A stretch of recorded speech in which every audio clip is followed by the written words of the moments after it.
Okay, in the where did he leave the baby? Okay, he said it was in the... The story of Katie and Steven Pladl is one of the wildest cases I have ever covered. The disturbing and tragic story has caused a lot of discussion on media. Let's get into it. In 1995, 20-year-old Steven Pladl meets a girl on internet who becomes his future wife. The girl was 15 years old, Alyssa Garcia. They quickly fell in love with each other. Even though Alyssa was a minor at the time, their parents didn't stand in the way of their relation. Soon Alyssa becomes pregnant, and in 1998, at the age of 17, she gives birth to a baby girl, fathered by her soon-to-be husband, Steven. They named the little girl Denise. After the birth of their daughter, Steven's behavior changed. According to Alyssa, Steven was abusive towards their infant daughter. Alyssa alleged that Steven would pinch Denise until her body was left black and blue. He would also stuff Denise in a cooler to drown out her crying, preventing Alyssa from freeing the terrified infant, until she was on the verge of suffocating.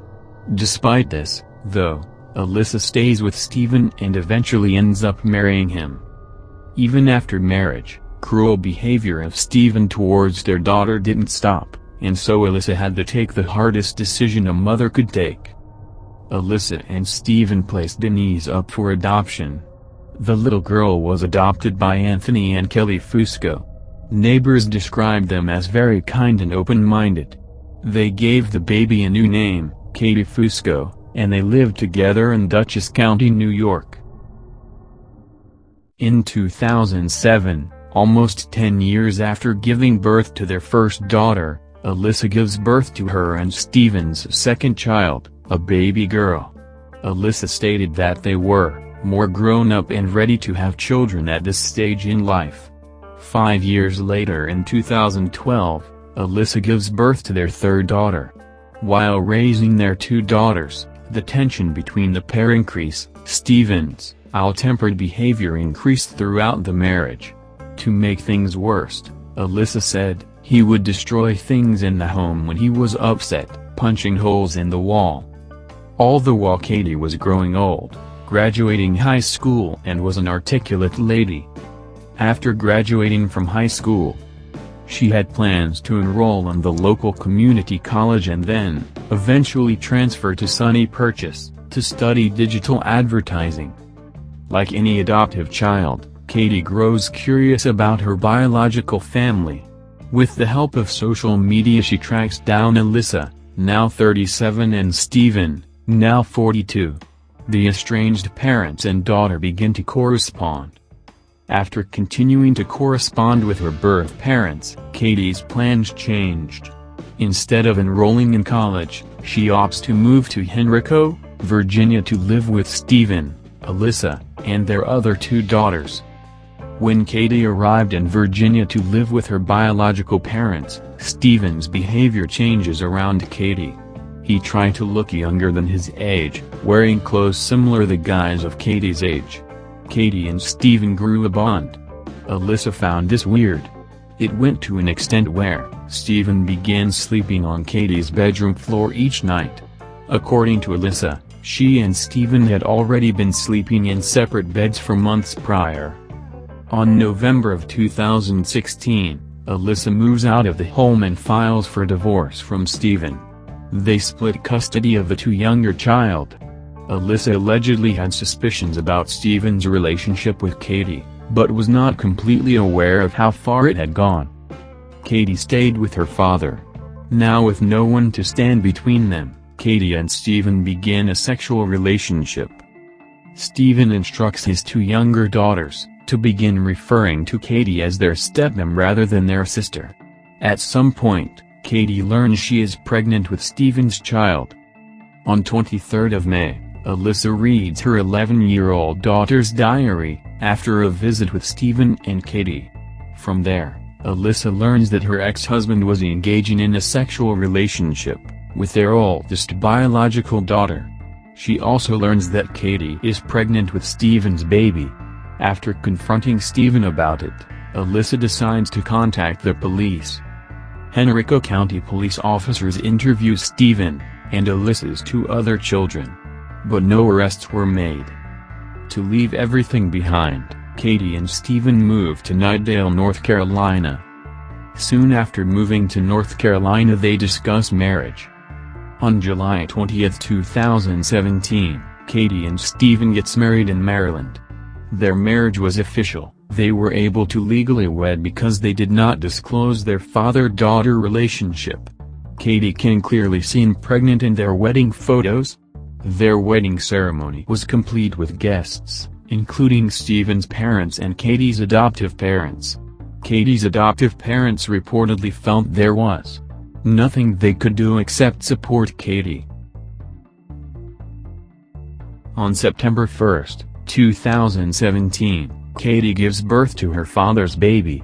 They named the little boy Bennett. After only 4 months of their marriage, things began to go south. But little did they know this was just the beginning to an horrifying end. On November 29, 2017, Henrico County police officers issue arrest warrants for Steven and Katie. In late January 2018, Steven and Katie are arrested and charged with incest and adultery. Steven was first to get released on bond, and ordered to have no contact with one another. Katie gets bail and moves back to New York to live with her adoptive parents. Steven's mother gains custody of their son. Alyssa was not happy with the custody going to Steven's mother, as she thought Steven would harm the baby, and his mother couldn't stop him even if she wanted to. Katie breaks the no-contact order, and calls Steven to break up with him. She decides to end her relationship with Steven. Steven was not happy with Katie's decision. So, on April 11, 2018, Steven picks up his and Katie's baby from his mother's house. He brings the baby back to his house, where he later ruthlessly suffocates the baby, and leaves his body in a closet. After that, still in rage, Steven drives through the night from North Carolina to New York. He reaches out to Katie's adoptive parents' house. Steven was familiar with their routine. He waits outside of the home of Katie's adoptive parents. He watched as Katie and her adoptive father left together in a vehicle. He followed the two as they drove from Wingdale to New Milford.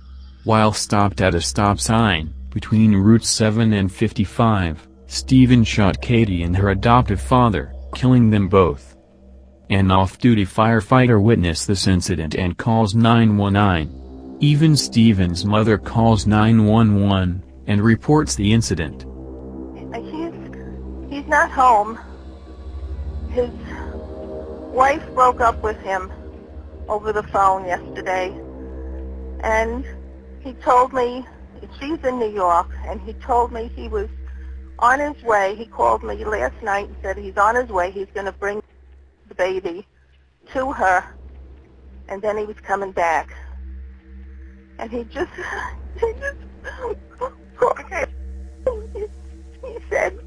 he doesn't have, he killed his wife, he killed her father, and I can't even believe this is happening. And did this happen in Knightdale? No, his wife and father are in New York. Okay, and, so the incident but actually...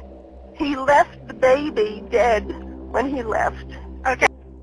Few miles from where Katie and her adoptive father was shot, police finds a light-color minivan. Police thought they had their suspect, but when they reached towards the car they saw, Steven had gunned on himself and took his own life. Unfortunately, this disturbing tale ended violently. An officer working the case stated, "We may never understand the mindset or motives of Steven Pladl, but we do know his actions have shattered the lives of countless people."